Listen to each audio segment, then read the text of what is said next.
how did you get into Ice Nine Kills? Like, what were the moments of like getting you from touring in a van and trailer to getting in with the band and like leading up to where you are today? Well, I mean, it all pretty much comes full circle. Affiance, the band that I had toured with from 2009 to 2017, we did Ice Nine Kills' first European or EU, UK run because we were managed by Mike Mowry. Both bands were managed by Mike Mowry, and we were direct support on Ice Nine's first overseas tour.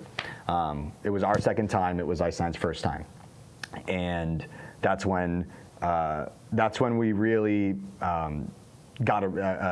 when I really got a relationship with those guys. We had met once before in Texas. I think Affiance and Ice Nine, our tours had combined into one big show at the White Rabbit or something. And I remember meeting them for the first time that day. I remember getting an Ice Nine Kills t-shirt. I remember wearing the Ice Nine Kills t-shirt, like unironically.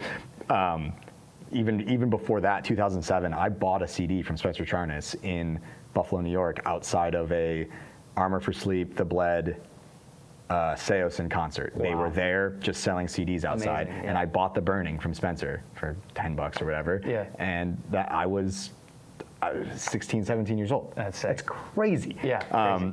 And then we meet them again on the road, and then they bring us out for their European tour, and then they bring us out again on a American tour. And that was all 2013 to 2016 type stuff for that touring. And so they at least knew that like I could play the drums.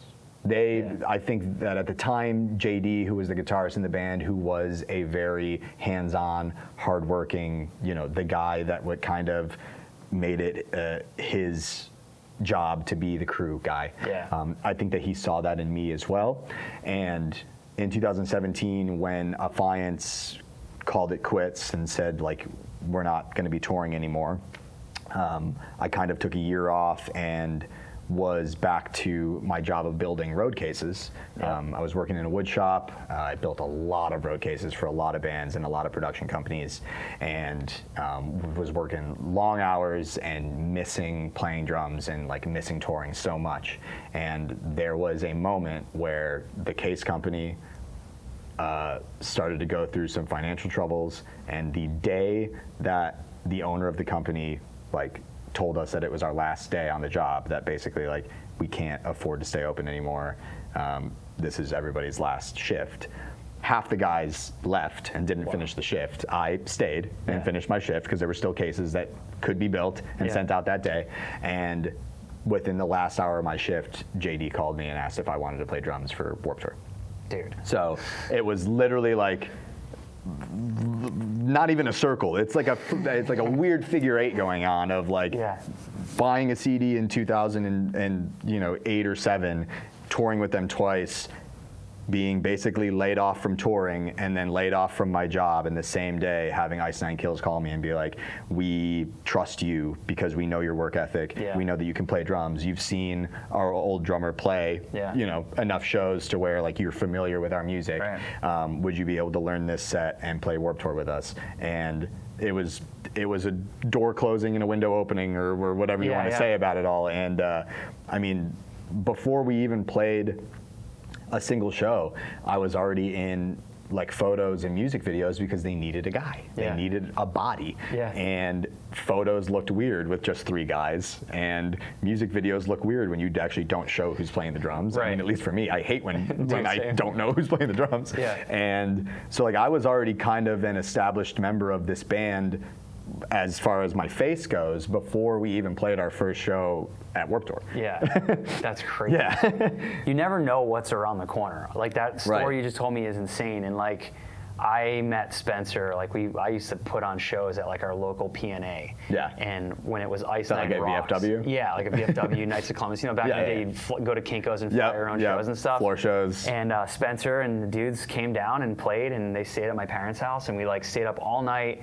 Spencer was telling me about his dreams of doing this. And it's so cool about, how just you can put that out into the universe. Clearly you had the right, energy and the right work ethic to do it, but you never know when that door is going to open or one's going to close or whatever Yeah. it may be.